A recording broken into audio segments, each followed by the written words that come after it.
है तो इसका मतलब अकबर, अकबर के बाद जहांगीर, जहांगीर के बाद शाहजहां, शाहजहां के बाद कौन?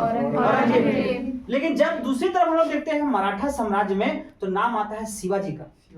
और शिवाजी का जो जन्म होता है वो कब होता है? 1627। और अभी हम लोग देखे हैं क्या कि जहांगीर का जो काल होता है वो कब से कब तक? 1605 से 1627। मतलब कि मुगल का जो शासक अब बनने वाला है वो जहांगीर के बाद कौन बनने वाला है? शाहजहां। और शाहजहां जो मुगल का शासक बनेगा तो उस समय जन्म किसका होने वाला है? शिवाजी का। 6 अप्रैल 1627। क्लियर है? यस। तो ये हम लोग का टॉपिक अभी चल रहे हैं। जो माता का नाम था उसका नाम था जीजाबाई। जीजाबाई, ठीक है। और अगर हम बात करें इसका आध्यात्मिक गुरु का, तो आध्यात्मिक गुरु में जो थे वो कौन थे? गुरु रामदास। अब गुरु रामदास के बारे में जरा देखिए। गुरु रामदास यानी कि 1627 के बाद की बात हो रही है ना। तो अगर हम सिख साम्राज्य को देखते हैं, सिख के गुरुओं को देखते हैं तो उसमें सबसे पहले गुरु आते हैं गुरु नानक। दूसरा कौन आते हैं? गुरु अंगद। तीसरा कौन आते हैं? गुरु रामदास। चौथा कौन आते हैं? गुरु रामदास। अमरदास के बाद कौन है? रामदास। पांचवा गुरु कौन है? गुरु अर्जुन। छठे गुरु कौन है? गुरु हरगोविंद। सातवें गुरु कौन है?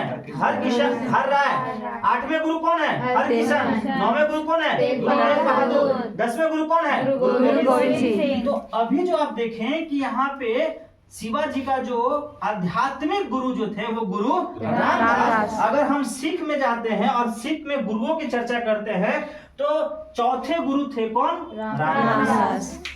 चौथे गुरु थे कौन? रामदास। और अगर आपसे कहे गुरु नानक जी का जो है प्रथम जो गुरु थे उनकी मृत्यु कब होती है? तो उनकी मृत्यु होती है 1538 में। और कहाँ? करतारपुर है जो अभी पाकिस्तान में, ठीक है। लेकिन हमारा विषय यहाँ पे नहीं। हम और गुरु रामदास। अगर शिवाजी की पत्नी की बात करेंगे तो शिवाजी की पत्नी का नाम है साराबाई, साईबाई निंबालकर। साईबाई निंबालकर। 1640 में इनका क्या होता है? इनके साथ विवाह होता है। किसका? शिवाजी का। और शिवाजी का एक नहीं, शिवाजी के 7 बीवियां थी। कितना? 7 बीवियां थी। अब ध्यान दीजिएगा 1640 अगर आप यहाँ पे मराठा को देख रहे हैं तो कहीं ना कहीं बीच में मुगल भी है। दिल्ली में मुगल है ना। तो 1640 में मुगल में कौन बैठा हुआ? शाहजहां। यानी कि बाबर के बाद हुमायूं, हुमायूं के बाद अकबर, अकबर के बाद जहांगीर, जहांगीर के बाद शाहजहां। तो शाहजहां का अगर काल पूछा जाएगा आपसे तो कब से कब तक है? 1627। ध्यान दीजिएगा 1627 से 1658। ये कौन है? शाहजहां। कौन है? शाहजहां। और ये कहाँ बैठा हुआ है? दिल्ली में। कहाँ बैठा हुआ है? दिल्ली में।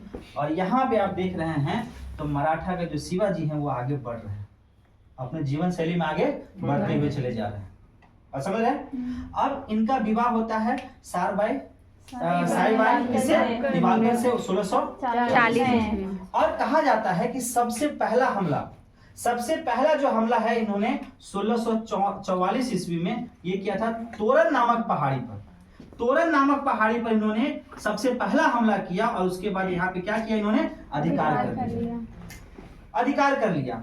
ये वही शिवाजी हैं जिनकी हत्या करने के लिए बीजापुर के सुल्तान, अभी आप देखें यहाँ पे महाराष्ट्र, अब बगल में कौन है? बीजापुर। तो बीजापुर का जो सुल्तान था वो सुल्तान भेजा था किसको? अफजल खान को। कहानी अगर आपको याद होगा शिवाजी का मुलाकात होता है जिसमें अफजल खान को खंजर से मार दिया जाता है। किसके द्वारा? शिवाजी के द्वारा। तो बीजापुर का जो सुल्तान था वो किसको मारने के लिए भेजा? शिवाजी को मारने के लिए भेजा। और वह जो है वो कब भेजा था? 1665 करीब में भेजा था, ठीक है। 1659 में 59 में। तो शिवाजी ने अफजल खान की क्या कर दी? हत्या कर दी। क्या कर दिया? हत्या कर दिया। क्लियर है? सुल्तान के अफजल खान को इसको भेजा गया था किसको मारने के लिए? शिवाजी को। तो और ये भेजा गया था बीजापुर के सुल्तान। इधर हिंदुस्तान को पूरी नजर रखते हुए अंग्रेज जो है अपना शासन व्यवस्था को आगे बढ़ाते जा रहा था। ठीक है, वो अभी बीच में टिका टिप्पणी नहीं कर रहा, ये पूरा नजर बनाए हुए थे पूरे हिंदुस्तान पे, मुगलों पे भी और बाकी जितने भी छोटे छोटे प्रदेश है उन सभी पे ये नजर पूरा पूरी बनाए हुए थे। कौन? अंग्रेज। अब जब अफजल खां की मृत्यु होती है 1659 में, 1659 में, तो कहा जाता है अफजल खां की हत्या करने के बाद सबसे पहले अगर हम बात करें तो शिवाजी जो है 1664 ईस्वी में, 1664 ईस्वी में इसने सूरत पे हमला किया। और सूरत पे जो हमला करता है तो कहा जाता है उसमें बहुत सारा धन दौलत ये लूट के यहाँ से ले आते हैं। अब ध्यान दीजिएगा 1664 में अगर शिवाजी सूरत पे आक्रमण करके वहां से पूरा धन दौलत को लूट रहे हैं तो 1664 में भी तो कोई बैठा होगा मुगल में, तो वो मुगल में कौन था? औरंगजेब। औरंगजेब। ध्यान दीजिएगा, औरंगजेब 1664 में है कहाँ? मुगल में। और यहाँ पे 1664 में शिवाजी जो है सूरत पर हमला किया और सूरत पे हमला करने के बाद शिवाजी जो है पूरा धन दौलत लूटा। यहाँ पे आपका दिखा हुआ लिखेगा 1670 का जिक्र बाद में करेंगे, अभी नहीं करेंगे। 1670 का जिक्र बाद में करेंगे, चूंकि शिवाजी जो है 1664 में भी लूटा है किसको? सूरत को। और 1670 में लूटा है किसको? सूरत को। तो इसका जिक्र हम लोग बात करेंगे बाद में, ठीक है। और एक घटना अगर हम छूट रहे हैं, अगर सुनने को मिला किसको? औरंगजेब को, कि मराठा में एक शासक है जिसका नाम है शिवाजी, और शिवाजी ने जो है सूरत को लूटा, बहुत सारा धन लूट लिए, तो औरंगजेब का जो कान खड़ा हो गया।